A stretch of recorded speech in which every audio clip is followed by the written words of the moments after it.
Hello, good morning. Naku po, ilan ka ito? 2, 4, 6. Sumuta? Ay, pengi ako, masarap yan sa kape. Naubos na ang maring ninyo? Yes, of course. Tayo magsawsaw nito sa kape. Tinatanong ko kay Rima, nandito kami kina Kaylan. Ay, may otak sila, oh, masarap ito sa kape. Pero ito, isasawsaw ko itong hotdog buns na ito. Yes. Si Kaylan, ayun. Diyos ko po. Miss na miss ko na kami na ang naggising sa kanila. Kanina pang umaga kami dining, alas 8:30. So tayo magsawsaw muna sa kape nitong ating hotdog roll. Ang sarap ng kape. Anong kape ito? Nung ano ate, Europe na kape. Sarap. Hindi siya ganun katapang. Mura lang yun. Habang nagluluto ako ng chicken arroz caldo. Viva? May binaga dito? Wala pa po. Di ba mga Europe? Ang product nila ay hindi dito sa ano. Italy, mga ganyan. Europe. Sarap. Na-miss ko talaga itong magsawsaw sa kape.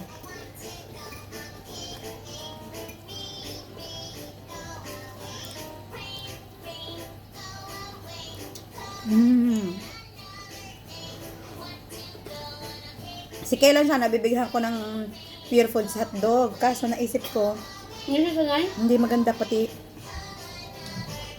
Yan daw ay full of food coloring. Hindi pati ate ito nangangain. Oh? Ayaw niya? Hindi siya sanay. Hindi namin si nanay. Alam mo yung kakatating na lang, yung ngayain, tapos inuluwa. Ah.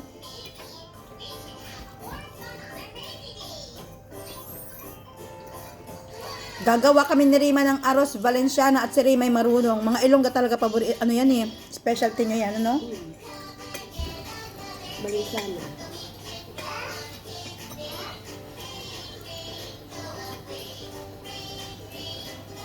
Bakit sa kulay dilaw? Pinakulayan. May pangkulay. Meron niya kayo? Dahil nakalimutan kong dalhin yung atsuete ko eh. Meron naman yun. Meron kayo? Kaya hindi kita pinaan.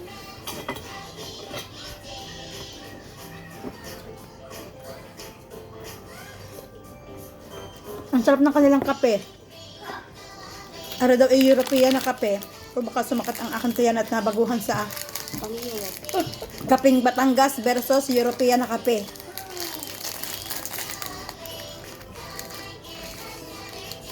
Otap naman. Itong otap Ilonggo din ito, no? Sarap. Sarap. Ang ganda naman na yung halaman. Siyempre. Wala ko na ang tubo.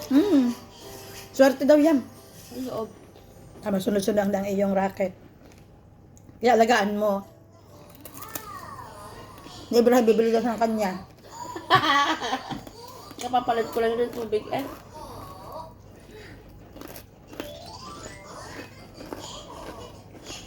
Ang ganda.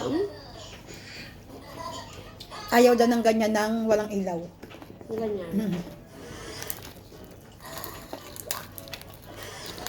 Tapos, ang ganyan daw talagang halaman ay swerte kapag bigay.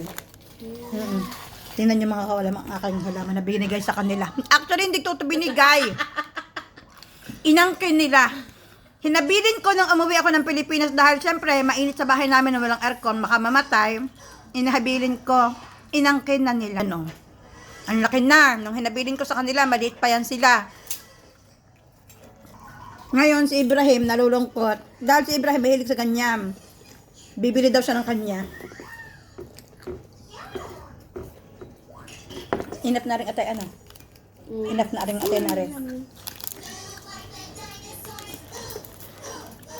May hipon doon. May manok pa doon. O di nakapag-almusal ako.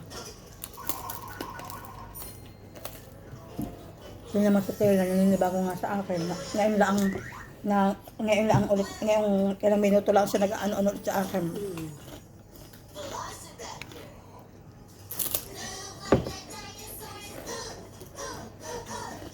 Sarap.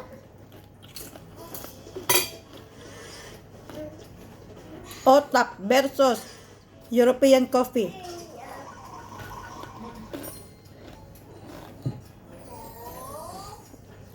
Pero syempre, mas masarap pa rin ang kapeng barako.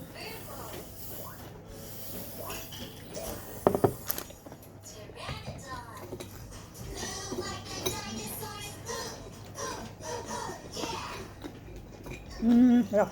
Babush.